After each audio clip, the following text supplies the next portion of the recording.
ChatGPT just came out with its own web browser. Use it with caution. OpenAI's Atlas promises AI-powered convenience. The price? Letting ChatGPT track and store memories of what you do online. OpenAI, the maker of ChatGPT, has launched a web browser called Atlas. Data Reuters. Column by Jeffrey A. Fowler. The maker of the world's most popular chatbot, ChatGPT, launched a web browser this week that promises to make surfing the internet smarter. In exchange, ChatGPT Atlas wants permission to watch and remember everything you do online. Get concise answers to your questions. Try Ask the Post AI. The browser from OpenAI outsurveils even Google Chrome, and that's saying something. It doesn't just log which websites you visit, it also stores memories of what you look at and do on those sites. It can even grab control of your mouse and browse for you. It's too early to evaluate whether Atlas's new artificial intelligence capabilities are useful enough to make it worth all the data gathering. But the implications for privacy are vast, and the controls for managing what Atlas remembers are confusing at best. There's a lot at stake in which browser you choose. It's your daily portal to the internet, a spigot of lucrative information that companies can use to target you with ads, steer you towards certain sites, and train AI on your behaviors and interests. OpenAI isn't alone in trying to reinvent browsers with AI. Search engine Perplexity makes a browser called Comet, and Google has in recent months added its Gemini bot to Chrome, and says it will soon also add agent capabilities that let AI do tasks for you. The Washington Post has partnerships with OpenAI and Perplexity.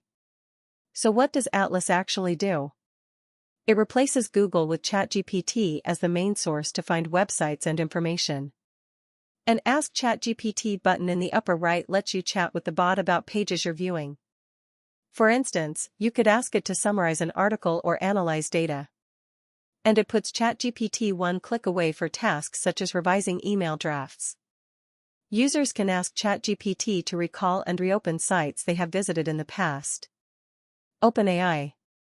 The goal was to make it easier for ChatGPT to work alongside you as you browse the web, said Adam Fry, OpenAI's Atlas product lead. But reviewing Atlas's privacy practices and controls revealed something darker. Behind the scenes, it is working to learn much more about you. If you grant permission during setup, the browser builds a trove of memories about sites you visit and surfaces them when you need them. You could tell Atlas, open the Halloween decorations I was looking at last week in some tabs, and it could do it. Atlas remembers not just website addresses, but facts. These memories shape your experience across the browser. ChatGPT tailors its responses to your Atlas memories in future chats. And the browser's home screen offers personalized suggestions of things you should do next, such as find a vegetarian recipe. By contrast, Google's Chrome doesn't let Gemini store memories about the contents of web pages. But Gemini can, if you ask it to, answer questions about your web browsing history.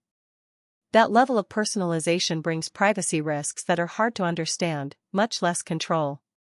There are things you might want an AI to remember and bring up again in the future, and things you definitely wouldn't, such as relationship troubles or that embarrassing medical condition you researched at 2 a.m. The details of what Atlas will or won't remember get confusing fast. OpenAI says memories could include tasks you're working on and your preferences, but not entire page contents.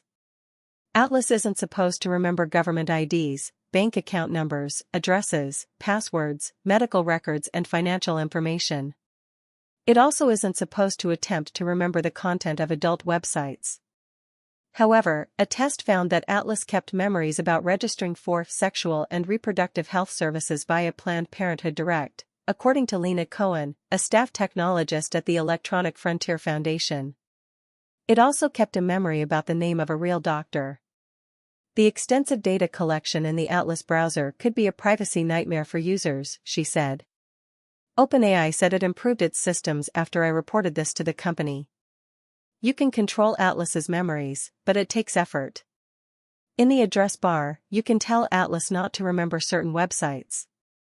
Clearing your browsing history is supposed to clear memories from that period.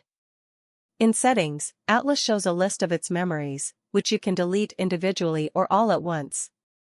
But this memory file is separate from the one ChatGPT already keeps about you.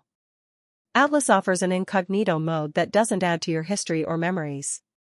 But like Chrome's misleadingly named mode, it doesn't actually hide you from other websites or even from ChatGPT itself.